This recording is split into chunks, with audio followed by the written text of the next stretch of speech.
Cricket world cup final में Australia ने भारतीय बैटिंग लाइन को ब्रेक लगा दिया। शुभमन गिल फेल, श्रेयस अय्यर भी नाकाम। रोहित शर्मा का बल्ला चला लेकिन 47 रन बनाकर वो भी वापस चले गए। विराट कोहली ने 54 और केएल राहुल ने 66 रन बनाए। दीगर बैटर्स ने भी टुक टुक करते स्कोर को 240 रन तक पहुंचाया। भारतीय बैटर्स पूरे 50 ओवर्स में सिर्फ 13 चौके और 3 छक्के लगा पाए। मिचेल स्टार्क के 3 शिकार, हेजलवुड और पैट कमिंस ने 2-2 खिलाड़ियों को आउट किया। ऑस्ट्रेलिया को रिकॉर्ड छठी मर्तबा आलमी टाइटल जीतने के लिए 241 रन का हदफ। जीत के ताक़ुब में ऑस्ट्रेलिया की बैटिंग जारी। 16 रन पर वार्नर पवेलियन लौट गए। फाइनल के मौके पर पवेलियन में बॉलीवुड की कहकशां उतर आई। शाहरुख खान, रणवीर सिंह और दीपिका पादुकोण मैच से लुत्फानंदोज होते रहे।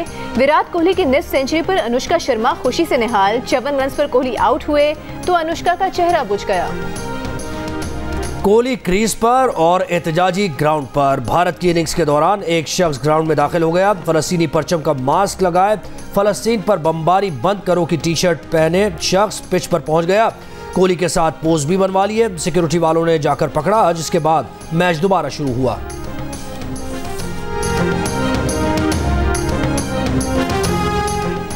आसिफ जरदारी ने इंतखाबात से 2.5 माह पहले ही इंतखाबी अमल की शफाफियत और इलेक्शन कमीशन पर एतमाद का इजहार कर दिया। अपने बयान में आसिफ जरदारी ने कहा कि मुल्क शफाफ इंतखाबात की तरफ जा रहा है। उन्हें एतमाद है कि इलेक्शन कमीशन शफाफ इलेक्शन कराएगा। मुल्क का माहौल इस वक्त इंतखाबात के लिए साजगार है और इलेक्शन वक्त पर होने चाहिए। आसिफ जरदारी का ये भी कहना था कि पीपल्स पार्टी वाहिद जमात है जो हर तरह के माहौल में इलेक्शन लड़ने की सलाहियत रखती है और आज भी पीपल्स पार्टी इलेक्शन के लिए पूरी तरह तैयार है। पूरा यकीन है कि 8 फरवरी को पीपल्स पार्टी मुल्क की अक्सरियती पार्टी बनकर सामने आएगी।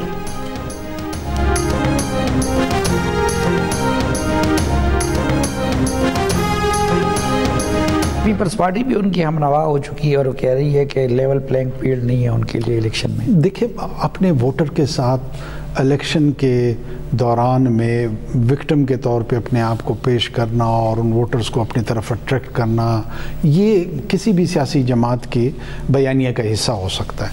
हो सकता है पीपल्स पार्टी भी अपने वोटर्स को अट्रैक्ट करने के लिए इस किस्म की गुफ्तगू कर रहा हूँ, बाकी मैं उसको उससे ज़्यादा संजीदा नहीं लेता। पीपल्स पार्टी की तरफ से लेवल प्लेइंग फील्ड के इल्ज़ाम को संजीदा नहीं लेते। लेवल प्लेइंग फील्ड न मिलने का इल्ज़ाम वोटर्स को मुतवज्जा करने का हरबा है। निगरान वज़ीर आज़म अनवारुल्लाह काकड़ का जियो न्यूज़ के प्रोग्राम जिरगा में मेज़बान सलीम साफ़ी को इंटरव्यू।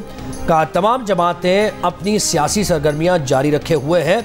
चेयरमैन PTI को जेल में जहर देने का इल्ज़ाम गैर जिम्मेदाराना है। चेयरमैन PTI को न निगरान हुकूमत ने गिरफ्तार किया और न ही शाही फरमान के जरिए उनको रिहा कर सकते हैं। चेयरमैन PTI जेल में मुकम्मल महफूज और हमारी जिम्मेदारी है। तफसीली इंटरव्यू देखिए आज रात 10 बजे सिर्फ जियो न्यूज़ पर।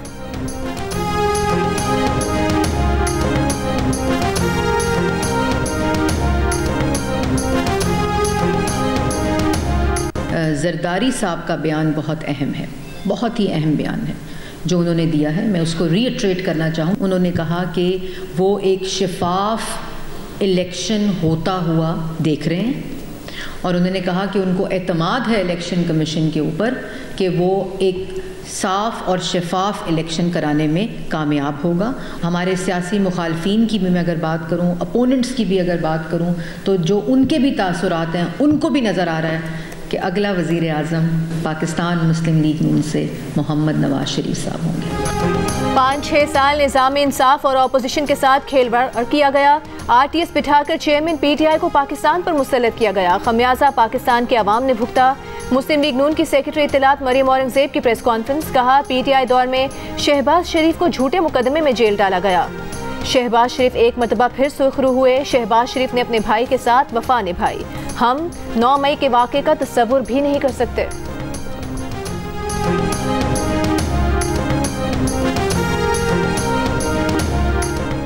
तहरीक इंसाफ के साबिक वफाकी वज़ीर अली नवाज आवान मंजर आम पर आ गए। जहांगीर तरीन की इस्तेहकाम पाकिस्तान पार्टी में शामिल हो गए। लाहौर में पार्टी के सरबराह जहांगीर तरीन और सदर अलीम खान से मुलाकात।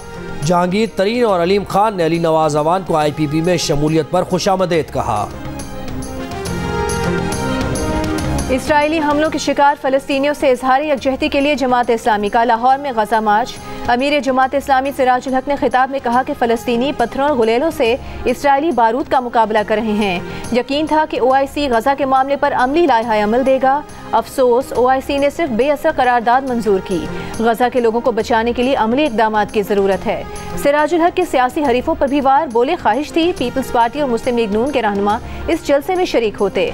अफसोस उनमें से कोई एक सूबा फतह करने निकला है तो कोई दूसरा सूबा।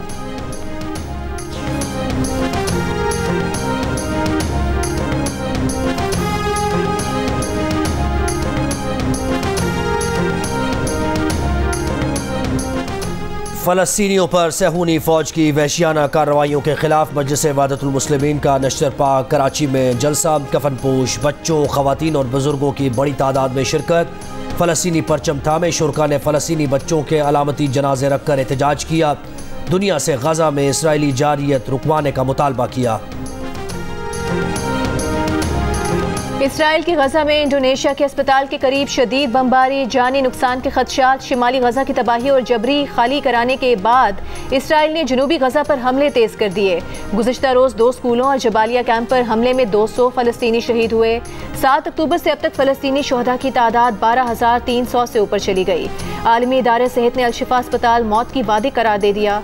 मुकम्मल इनखला की अपील, तिब्बी सहूलियात न होने से 2-3 दिन में कई मरीज इंतकाल कर चुके हैं। 291 मरीज और 25 हेल्थ वर्कर्स अब भी अस्पताल में मौजूद। डॉक्टर्स विदाउट बॉर्डर्स के अल-शिफा अस्पताल के करीब अपने काफिले पर इसराइली हमले की मजम्मत। मगरबी किनारे में इसराइली हमलों में दो फ़लस्तीनी शहीद। गजा के कब्रिस्तान के गोरकन की गुज़िश्ता 2 दिनों में 50 से ज़ायद अफराद के जाँ बहक होने की तस्दीक।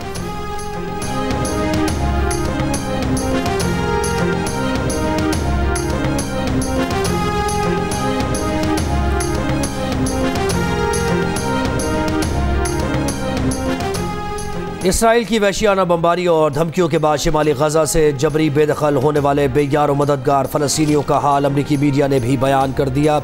कई किलोमीटर का सफ़र करने वाले ज़्यादातर पैदल और कुछ गधे गाड़ियों पर सवार फ़लस्तीनियों के पास खाने और पीने के सिवा कुछ नहीं था।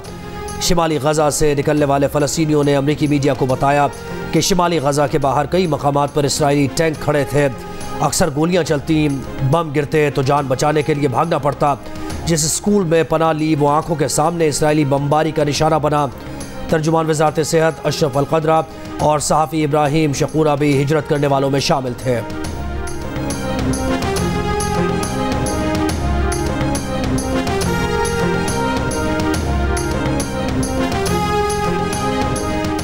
सात अक्टूबर से गजा जंग में इसराइली फौजियों की हलाकतें 380 हो गईं। अमरीकी मीडिया के मुताबिक गजा में ज़मीनी ऑपरेशन शुरू करने के बाद से 58 इसराइली फौजी मारे गए।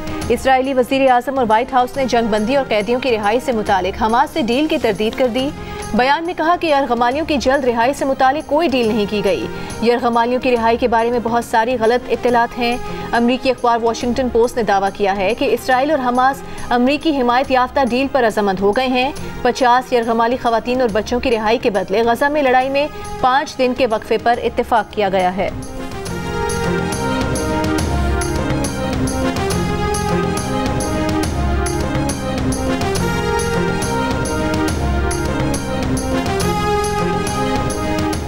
पाकिस्तान पर इसराइल को असलहा फराम करने का झूठा प्रोपेगेंडा। भारतीय मीडिया ने प्रोपेगेंडे को खबर बनाकर पेश कर दिया। एक सियासी जमात के हामियों पर सोशल मीडिया पर फ़लस्तीन से मुताल्लिक़ प्रोपेगेंडा मुहिम शुरू करने का इल्ज़ाम।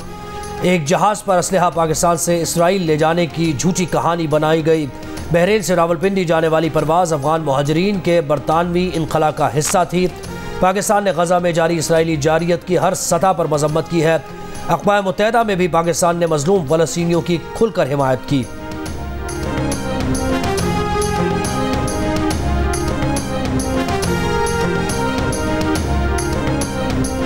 IMF ने पाकिस्तान के तरक्याती बजट पर तहफ़्फ़ुज़ात का इजहार कर दिया। तरक्याती मंसूबों के इंतखाब के लिए 5 साल की पॉलिसी बनाने की तजवीज़ दे दी।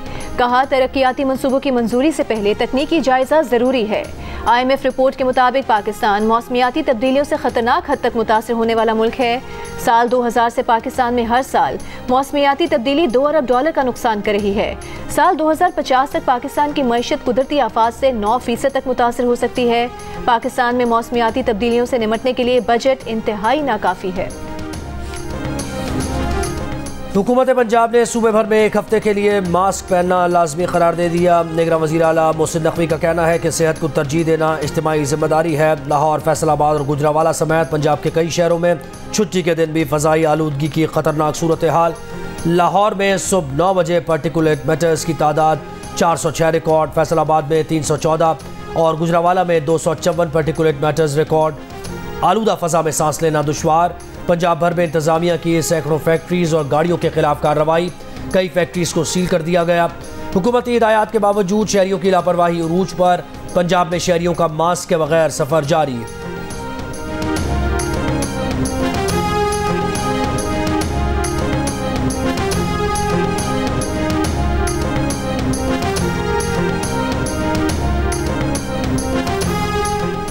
कराची की फ़ज़ा आज भी आलूदा। कराची दुनिया के आलूदा तरीन शहरों की फहरिस्त में पहले नंबर पर रहा।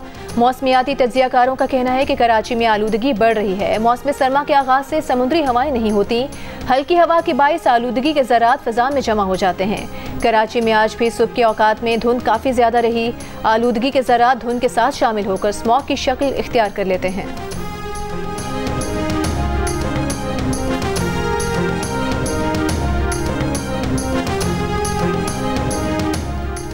नेशनल ट्रेड यूनियन फेडरेशन की महंगाई के खिलाफ रीगल चौक से कराची प्रेस क्लब तक अवामी rally. Home based workers federation और सिविल सोसाइटी के नुमाइंदों की शिरकत। शुरका से खिताब में ट्रेड यूनियन रहनुमा ज़हरा खान ने कहा कि सारी तवज्जो इलेक्शन में जोड़ तोड़ पर है। आवाम के लिए कोई काम नहीं किया जा रहा। मजदूर के पास घर चलाने के भी पैसे नहीं हैं। सबको एक होकर ठेकेदारी निज़ाम का खात्मा करना होगा। चकवाल के मदरसे में तलबा से ज्यादती का केस। पुलिस ने मदरसे से 2 उस्तादों को गिरफ्तार कर लिया। मुलजिमान को CCTV की मदद से गिरफ्तार किया गया।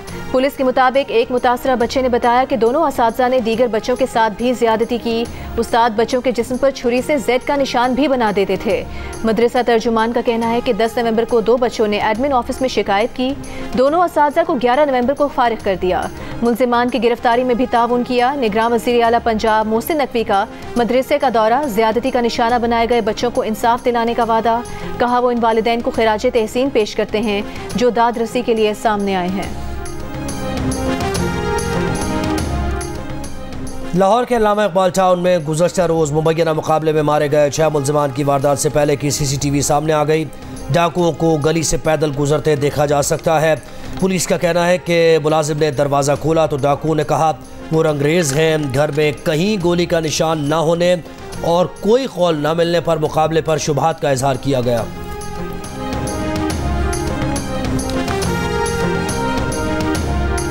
हैदराबाद के इलाके नसीम नगर के एक घर में 12 साल के कमसिन मुलाजिम की पुरस्कार हलाकत। बच्चा 3 साल से बरकत नामी शख्स के घर मुलाजिम था। अचानक बरकत ने वालिदैन को फ़ोन पर इत्तला दी कि बच्चे ने खुदकुशी कर ली है और लाश बुरसा के हवाले करके फरार हो गया। बुरसा की दरख्वास्त पर कानूनी कार्रवाई के लिए पुलिस ने बरकत के घर पर छापा मारा तो वहाँ ताला पड़ा था। पुलिस के मुताबिक कानूनी कार्रवाई आगे बढ़ाने के लिए लाश का पोस्टमार्टम कराया जा रहा है।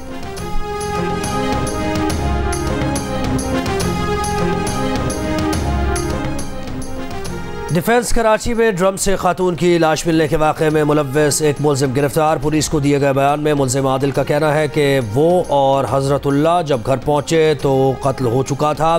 खातून की लाश ड्रम में पड़ी हुई थी। उन्होंने ड्रम को बंद करके लाश को खाली प्लॉट पर फेंका। पुलिस का कहना है कि मुलजिम ने कत्ल का इल्ज़ाम सुहेब पर डाल दिया। गुज़श्ता रोज़ फेज़ 7 के खाली प्लॉट में ड्रम से खातून की लाश मिली थी।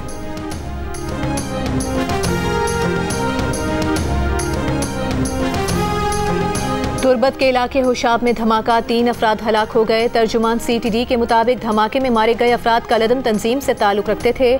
हमलावर बारूदी मवाद लगाने के दौरान धमाके का शिकार हुए।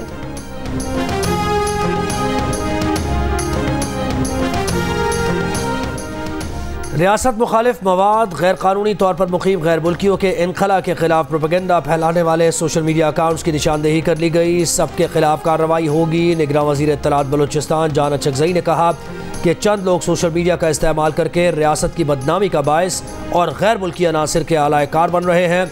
ऐसे अफराद को गिरफ्तार करके कानून के कटहरे में लाया जाएगा। राजनपुर के गोठ मजारी से कलअदम तंजीम के 4 दहशतगर्दों को गिरफ्तार कर लिया गया। 2 बारूदी सुरंगें बरामद। पुलिस हुकाम के मुताबिक दहशतगर्द अहम मकामात पर हमलों की मंसूबाबंदी कर रहे थे।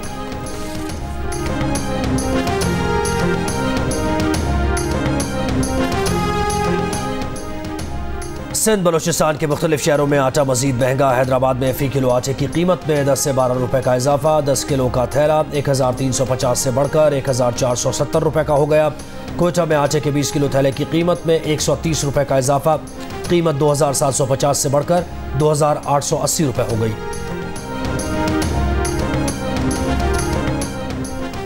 कराची में ख्वाजा सराओं के आलमी दिन पर दूसरे मूरत मार्च का इनेकाद। मेयर कराची मुर्तज़ा वहाब की भी शिरकत। खिताब में कहा कि माशरे में कोई तफरीक नहीं होनी चाहिए। पीपल्स पार्टी ने सरकारी मुलाजमतों में ख्वाजा सराओं का कोटा मुकर्रर करने का फैसला किया है।